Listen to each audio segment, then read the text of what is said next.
ಕರ್ನಾಟಕ ರಾಜಕೀಯದಲ್ಲಿ ಸಿದ್ದರಾಮಯ್ಯ ಮತ್ತು ಡಿಕೆ ಶಿವಕುಮಾರ್ ಜೋಡಿ ಸದಾ ಚರ್ಚೆಗೆ ಕೇಂದ್ರ ಬಿಂದುವಾಗಿದೆ. ದೀರ್ಘಕಾಲದ ಭಿನ್ನಾಭಿಪ್ರಾಯಗಳು ಮತ್ತು ಅಧಿಕಾರದ ಪೈಪೋಟಿ ಇದ್ರೂ ಸಾರ್ವಜನಿಕವಾಗಿ ಒಗ್ಗಟ್ಟಿನ ಸಂದೇಶ ಸಾರುವ ಈ ಇಬ್ಬರು ನಾಯಕರ ನಡುವಿನ ಇತ್ತೀಚಿನ ಬೆಳವಣಿಗೆಗಳು ರಾಜಕೀಯ ವಲಯದಲ್ಲಿ ಹೊಸ ಕುತೂಹಲ ಮೂಡಿಸಿವೆ. ಸಿದ್ದರಾಮಯ್ಯ ಅವರು ಮುಖ್ಯಮಂತ್ರಿ ಸ್ಥಾನದಿಂದ ಕೆಳಗಿಳಿದು ಡಿಕೆ ಶಿವಕುಮಾರ್ ಅವರು ಅಧಿಕಾರದ ಚುಕ್ಕಾಣಿ ಹಿಡಿದಿರುವುದು ಮೇಲ್ನೋಟಕ್ಕೆ ಸುಗಮ ಅಧಿಕಾರ ಹಸ್ತಾಂತರ ಎಂದು ಕಾಣುತ್ತಾ ಇದ್ರು ರಾಜಕೀಯವಾಗಿ ಸಿದ್ದರಾಮಯ್ಯ ಅವರು ಡಿಕೆ ಸುತ್ತ ಒಂದು ಚಕ್ರ ವ್ಯೂಹವನ್ನ ಹೆಣೆದಿದ್ದಾರೆ ಎಂದು ವಿಶ್ಲೇಷಣೆಯಲ್ಲಿ ಬರ್ತಾ ಇದೆ.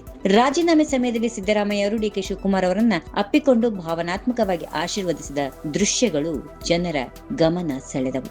ಆದರೆ ಇದರ ಹಿಂದೆ ರಾಜಕೀಯ ಲೆಕ್ಕಾಚಾರವೂ ಅಡಗಿದೆ ಎಂದು ವಿಶ್ಲೇಷಕರು ಅಭಿಪ್ರಾಯಪಡುತ್ತಿದ್ದಾರೆ. ವಿಶೇಷವಾಗಿ ಜಾತಿ ಗಣತಿ ವರದಿಗೆ ಒಪ್ಪಿಗೆ ನೀಡುವ ಮೂಲಕ ಸಿದ್ದರಾಮಯ್ಯ ಅವರು ಡಿಕೆ ಶಿವಕುಮಾರ್ ಅವರ ಮುಂದೆ ದೊಡ್ಡ ರಾಜಕೀಯ ಸವಾಲನ್ನ ಬಿಟ್ಟಿದ್ದಾರೆ ಎನ್ನಲಾಗ್ತಾ ಇದೆ. ಒಕ್ಕಲಿಗ ಸಮುದಾಯದ ಪ್ರಮುಖ ನಾಯಕರಾಗಿರುವ ಡಿಕೆಗೆ ಈ ಜಾತಿ ಗಣತಿ ವಿಷಯವು ಸೂಕ್ಷ್ಮ ರಾಜಕೀಯ ಪರಿಸ್ಥಿತಿಯನ್ನ ಸೃಷ್ಟಿಸುವ ಸಾಧ್ಯತೆ ಇದೆ. 2028ರ ವಿಧಾನಸಭಾ ಚುನಾವಣೆಯ ದೃಷ್ಟಿಯಿಂದ ಇದು ಅವರಿಗೆ ದೊಡ್ಡ ತಲೆನೋವಾಗಿ ಪರಿಣಮಿಸಬಹುದು. ಈ ಚಕ್ರವ್ಯೂಹವು ಕೇವಲ ಜಾತಿ ರಾಜಕಾರಣಕ್ಕೆ ಮಾತ್ರ ಸೀಮಿತವಾಗಿಲ್ಲ.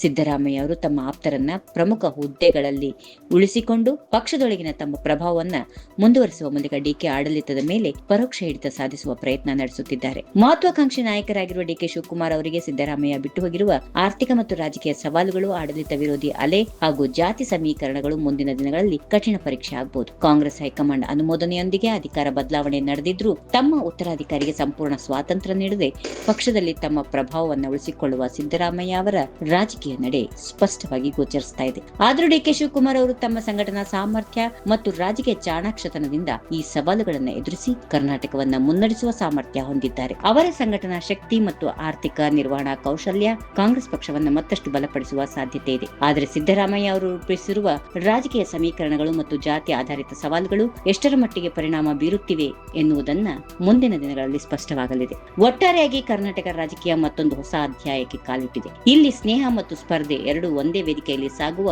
ರಾಜಕೀಯ ಚಿತ್ರಣ ಮುಂದುವರಿಯುವ ಸಾಧ್ಯತೆಗಳು ಇವೆ. If you like this video, ಬೇಗ ಲೈಕ್ ಮಾಡಿ, ಕಾಮೆಂಟ್ ಮಾಡಿ, ಶೇರ್ ಮಾಡಿ ಹಾಗೂ ಯೋಯೋ ಟಿವಿ ಕನ್ನಡವನ್ನು ಸಬ್ಸ್ಕ್ರೈಬ್ ಮಾಡಿ.